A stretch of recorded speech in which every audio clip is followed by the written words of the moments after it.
बारात दरवाजे पर है पर शादी नहीं हो सकती। अरे आ गई सरला बहन, ननद की बिटिया की शादी अच्छे से निपटा कर।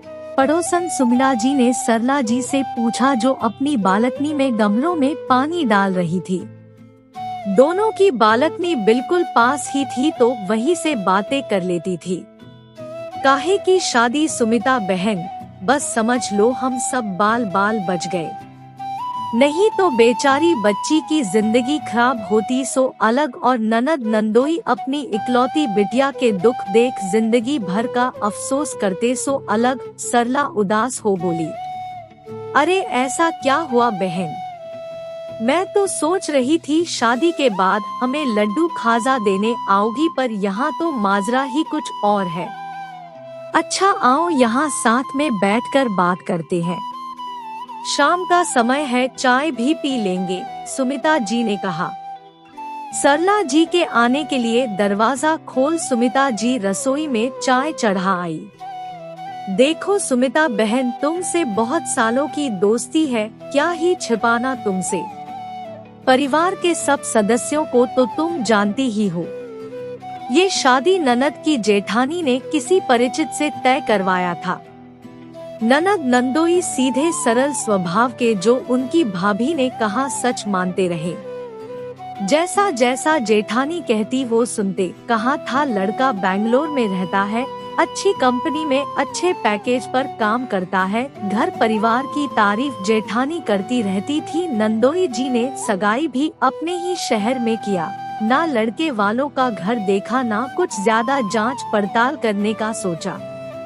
नंदोई जी अपनी भाभी को बहुत मान देते हैं, तो सवाल करने का प्रश्न ही नहीं होता था। सगाई के तुरंत बाद ही शादी होनी थी, सब कुछ बहुत अच्छे से इंतजाम कर रखा था। ननद की बेटी कृतिका की एक बहुत खास सहेली नीति बेंगलोर में ही जॉब करती थी, वो भी शादी में उसी दिन आई थी। शादी वाले दिन सभी सज धज कर मैरिज हॉल में पहुंच चुके थे। बारात के स्वागत की तैयारी चल रही थी। सहरे में दुल्हा घोड़ी पर सवार था, सब नाच गा रहे थे। नीति भी बहुत मस्ती कर रही थी, वो लड़के को घोड़ी पर से उतरकर सबके साथ डांस करने को बुलाने गई। लड़का भी उतरकर डांस करने आया। उसने जैसे ही सेहरा हटाया, नीति उसे देखते जोर से बोली, अरे मनन तुम। पर बैंड बाजे की आवाज में किसी ने उसकी आवाज ना सुनी।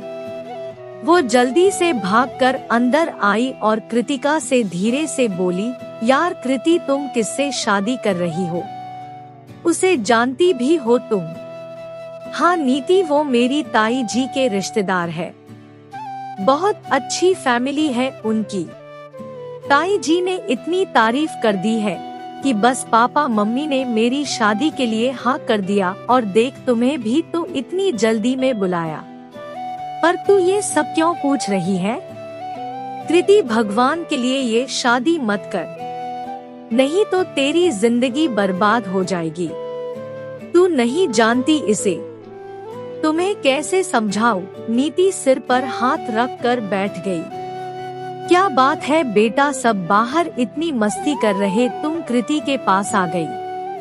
वो मैं भी जरा बारात का डांस देखने चली गई थी, कृतिका की माँ ने कमरे में आकर कहा। आंटी, मुझे आपसे कुछ बात करनी है, प्लीज ध्यान से सुनिएगा और समझने की कोशिश करिएगा। नीति बाकी कुछ औरतों के सामने कहने से हिचकिचा रही थी। ये देख कृतिका की माँ उसे दूसरे कमरे में ले गई जहाँ ज्यादा शोर ना था। आंटी, ये लड़का कृतिका के लिए सही नहीं है, मैं बचपन से अपनी दोस्त को जानती हूँ, सोशल मीडिया से कोसों दूर रहती है, यहाँ रहकर टीचिंग कर रही है, सीधी सी लड़की है और मनन बहुत चालू है। मेरे साथ एक लड़की काम करती है, उसके साथ लिव इन में रहती है, दोनों साथ घूमते फिरते हैं, नीति ने कहा, जिसे सुनकर कृतिका की माँ पास रखे सोफे पर धम्म से बैठ गई। हे भगवान, अब क्या होगा? बारात दरवाजे पर है और तुम ये सब बता रही हो, कृतिका की माँ ने कहा। तभी कृतिका की माँ को खोजते हुए उसके पापा आए और बोले, अरे चलो लड़के का स्वागत तो करो, सब बाहर तुम्हारा इंतजार कर रहे हैं और तुम ऐसे सिर पकड़कर क्यों बैठी हो। कृतिका की माँ ने नीति ने जो जो कहा सब बता दिया। भाभी ऐसा क्यों करेंगी, वो हमारी कृतिका की शादी ऐसे लड़के से क्यों करवाएगी भला। रुको पता करता हूँ, पर नीली जो कह रही है वो सच है, ये कैसे मान ले, कृतिका के पापा ने कहा। नीति अपने मोबाइल में मनन और उस लड़की की ढेरों पिक दिखा दी। फिर उस लड़की को कॉल की, जिससे बातों बातों में पता चला मनन घर गया है, उसकी माँ की तबीयत खराब है उन्हें देखने। कृतिका की ताई जी से जब पूछा गया तो वो पहले इन सब बातों से इनकार कर दी। तब ताऊ जी ने बताया, उनसे हमने कर्ज ले रखा था, उन्हें बेटे की शादी करवानी थी, जिसके लिए सीधी सरल लड़की चाहिए थी, जो ना ज्यादा बोलती हो ना ज्यादा दिखावे में रहती हो। मनन से कहा गया था तो उसने कहा, एक ही शर्त पर शादी करूंगा, लड़की को यहाँ अपने पास रखना, मैं बैंगलोर लेकर नहीं जाने वाला। ऐसे में मुझे कृतिका सही लगी, उसकी शादी करनी ही थी बस। वाह भैया भाभी जिस पर आंखें बंद कर भरोसा किया वही मुझे धोखा देने चले। जाकर कह दीजिए अपने रिश्तेदार से हम ये शादी हरगिज नहीं कर सकते, मेरी बेटी है, आपकी होती तो थोड़ी ना ऐसे सूली पर चढ़ा सकते थे। गुस्से में कृतिका के पापा ने कहा। जेठानी बहुत बोली, जग हंसाई होगी ये वो, पर अब तो कृतिका ने भी ये सब सुनकर शादी के लिए साफ मना कर दिया। बारात लौटा दिया गया।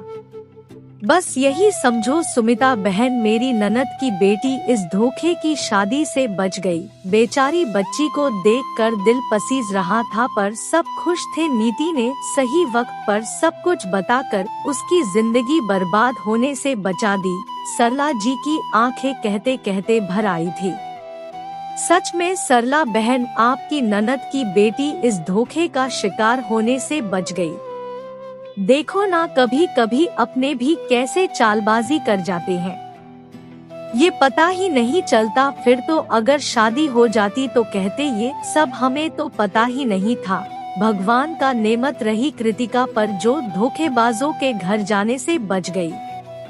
अब तो जब भी कहीं शादी की बात करे, सब कुछ खुद जाकर अच्छी तरह जांच पड़ताल करें।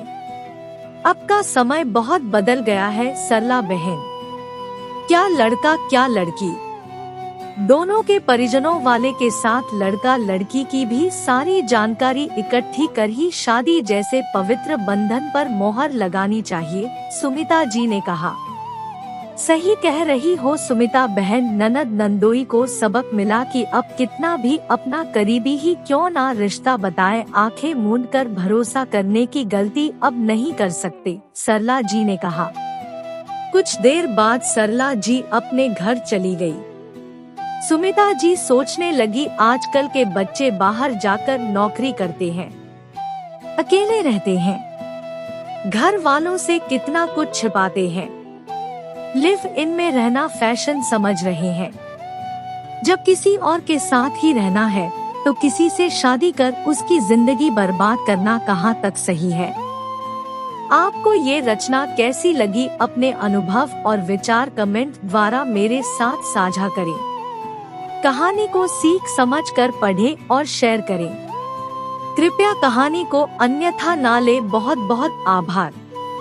और मेरे YouTube चैनल को भी सब्सक्राइब जरूर करें।